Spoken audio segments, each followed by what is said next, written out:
let's get real. It's not just being over 40 and going through the change or that perimenopause situation that's got you completely stressed out. It is being the go to person, it is being the glue for your entire family. And at this 40, 50 range, now your parents. Sis, I get it. And you are not alone. And we are going to get all into it on today's episode of the midlife and menopause moment. So today's episode is sponsored by Release Chill and Shy and Release Age with Ease. Girl, both of them. All right. So, being the go to person, being the glue is a lot. It's a lot of responsibility, and you feel like you are shouldering your entire family. And sometimes it feels like the whole world is on your shoulders, and baby, the shoulders get tired, right? And it almost feels like it can break you, particularly once you have moved into this area, this phase of caring for your parents. There's so much love that you freely and openly give, but it can feel like you are falling apart and it's breaking you. That's why you feel like you're falling apart. But sis, I get it. I've been there. And I want to share with you what got me through. And the thing is, while I was in the midst of it, I was so depleted and physically and emotionally exhausted that honestly, it took me a whole year to climb back up from where I have fallen. All right. So, you know me, I'm Dr. Michelle Clay. That's Michelle like Obama, Clay like Cassius, both a physician and certified holistic health counselor and clinical nutritionist, and a woman just like you. I am phenomenally 50 plus, 54 to be exact. I look good indeed. And I am the founder of Reality, which is a premium wellness experience. And under that, in that company, under that umbrella, then I share tools for you, have tools to help you transform and elevate, like premium loose leaf herbal teas, transformative wellness programs, and retreat experiences to help you maneuver this midlife transition with grace and ease, naturally, and age with elegance. Okay, so there's a couple of things. Number one is, did you know, and I'm sure you're feeling this, that 60% of caregivers are women, and the average age is 50 moving into this caregiving situation.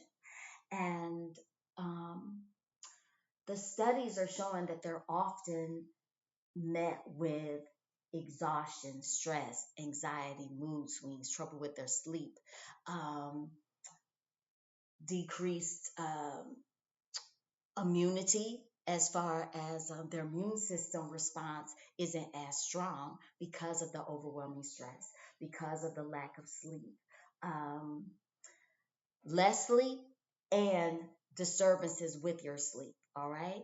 And then at this age, we already know, baby child, those hormones are all over the place, particularly falling down. All right. And so, what happens with this overwhelming stress, with the sustained cortisol levels, is that what the studies show is that it increases our risk for cardiovascular disease. Not to mention the fact that when you are a caregiver and you are part of the sandwich generation, you're also caring for your children. You may still be working full time, and even though you have siblings, child, your siblings might not be sharing the responsibility, right? Been there, done that. All right. So let's take a sip to that. Lord be needed that. Okay. So what happens with that sustained cortisol is that it actually changes the inner lining of your blood vessels. So that sets you up for increased incidence of high blood pressure, and also sets you up for increased plaque forming on the inside of those blood vessels. So what's that going to do? That's going to affect blood pressure, um, and set you up for cardiovascular disease and with cholesterol, right? Right. Now, the other thing that happens with the sustained high cortisol levels is that it's actually competing. Studies show it actually competes with estrogen binding to estrogen receptors. So that makes menopause, perimenopause symptoms worse. We're talking about decreased libido. We're talking about hot flashes. We're talking about night sweats. We're talking about irritability. We're talking about anxiety. We're talking about disturbed sleep. We're talking about all of that, right? But there's good news. And the solutions are to help you maneuver this is number one. I want you, if you are already a caregiver, or particularly if you are getting ready to take on that responsibility, then what I want you to do is seek help. Number one, I want you to seek therapy, counseling. Because what I know for sure and for certain is when you're caring for your parent, all of those feelings that have been buried, triggers from childhood, honey, they will come up. And what I like to say is, it's better if you voluntarily tend to your garden and go out there and pull the roots up as opposed to a pipe burst. And then you have an entire situation where you have to dig up and destroy your entire yard. Okay, caring for your parents, I'm just going to say, in my situation, caring particularly for my dad, I care for four parents: my mother, my godfather, my godmother, and then finally my father, who transitioned last year. And I started having these memories that of things said and things done that hurt my feelings, that disappointed me, that made me feel rejected, that made me feel emotionally abandoned, that I had buried, but they started rising to the surface. So, number one is the healer needs a healer, the helper needs some help. So, get your therapy, get your counseling, have someone on lock. That's part of your self care. Number two is go in leading as it's an act of service. And acts of service is the rent that we pay to live on this earth, on this planet. Amen and amen. So go into it with the spirit and a mindset and a heart that's an act of service. Now, though it creates even more stress in your life and a lot of these symptoms that I just named, studies also show for some people it actually gives them more of a sense of purpose and builds up their resilience. But for people like us, especially if you look like me, I think that muscle of resilience is built pretty good. Okay, okay. So that's number two. Number three is eat foods that are phytoestrogen rich and B vitamin rich. So B vitamins, we're talking about watermelon is in season right now. So the watermelon, rich in B vitamins, mostly water, so keeping you well hydrated. Because, of course, you neglect yourself. You neglect yourself when you're a caregiver. So, not only is watermelon good for a vasodilator, help open up the vessels, so that's going to help with things like blood pressure. Beets also good for that too, but also B vitamins very calming. So we're also talking about take a B complex, that would be fantastic. Eating avocados, that would be fantastic. Foods rich in vitamin C, we're talking about your citrus, we're talking about strawberries, we're talking about foods like that. Phytoestrogen rich foods, such as your leafy green vegetables, rich in magnesium. Um, we're also talking about salmon with your omegas. We're also talking about phytoestrogen rich foods like cruciferous vegetables, like your broccoli and cauliflower and collard greens. Okay. The next thing is do not forget your herbs. All right. So, of course, like I said, today's episode is brought to you by these two, and I'm drinking them both. First, we have Release Age with Ease Menopause Support Blend, okay? And this really helps with all those symptoms I named, with the calming, the anxious feelings, the hot flashes, better sleep.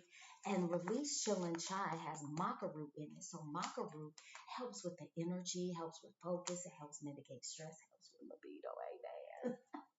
And what the people say to me is that it feels like a hug.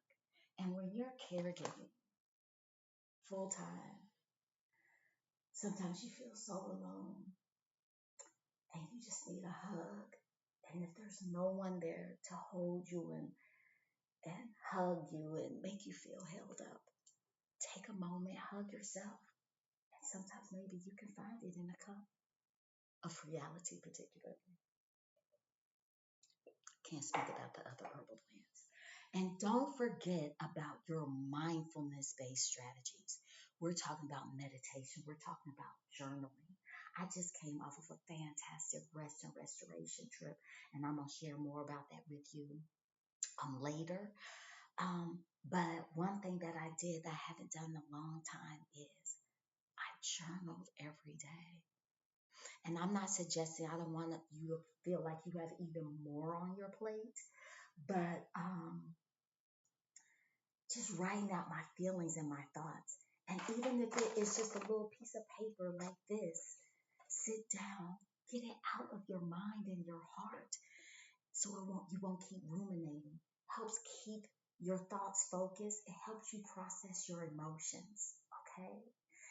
And take that time to just breathe. Even if it's just 5 minutes, create that ritual for yourself.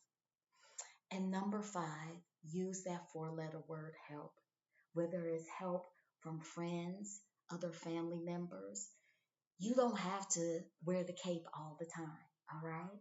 And it's not a badge of honor to wear yourself into the ground because you're doing it all by yourself. And tell someone exactly the help that you need. Maybe it's to create a list and go grocery shopping for you. Maybe it's to wash your clothes. Maybe it's to use an app that sends out your laundry. But use that four-letter word help. And finally, a bonus for even more tips and strategies to help you remain calm during this midlife transition, to help your wellness thrive, to help you remember yourself when you've been putting yourself on the back burner. Then tomorrow, I have the Midlife Reset. It's a midlife and menopause masterclass with even more natural strategies to help you thrive, help you regain your peace, help you rest and restore. And you can register for that at resetover40.com. All right. I'm going to put the link in the comments. So thank you so much. So until next week for our next episode of the Midlife and Menopause Moment, I'm Dr. Michelle, and I thank you so much for being here. I appreciate you, and I want you to be well, and I want you to do something well and wonderful for yourself. Have a positive rest of your day and a peaceful one. Bye.